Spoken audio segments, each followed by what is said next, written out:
জেলা স্বাস্থ্য দপ্তরের মুকুটে নতুন পালক। নতুন করে আই ব্যাংক পেতে চলেছে প্রান্তিক জেলা পুরুলিয়া। পুরুলিয়া দেবান মাহাতো গভর্নমেন্ট মেডিকেল কলেজের হাতুড়া ক্যাম্পাসে তৈরি হবে এই আই ব্যাংকটি।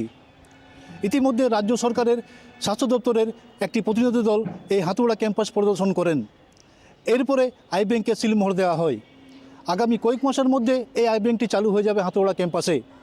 এখানে একদিকে যেমন চক্ষুদান করা হবে, সেই চক্ষুকে সংরক্ষণ রাখার ব্যবস্থা করা হচ্ছে এখানেই। এমনকি নতুন করে চক্ষু প্রতিস্থাপনা করা হবে এই আই ব্যাংকে। গভর্নমেন্ট মেডিকেল কলেজে এটা যদি শুরু হয় তাড়াতাড়ির মধ্যে, তাহলে যিনি মরণোত্তর তার চক্ষুদান করতে ইচ্ছুক হবেন তার চক্ষুটা আমরা তাড়াতাড়ির মধ্যে সংরক্ষণ করতে পারবো।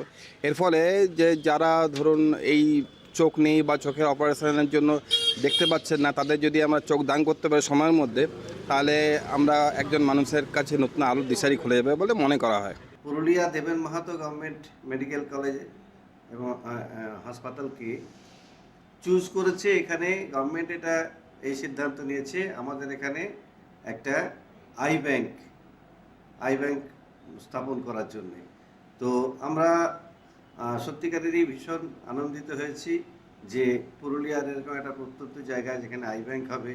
কারণ চক্ষুদান এখন মানুষ সবাই জানে যে অনেকেই, সব মানুষই প্রায় সচেতন হয়ে গেছে যে মৃত্যুর পরে তার তো আর কিছুই থাকবে না, সবই তো ছাই হয়ে উড়ে যাবে।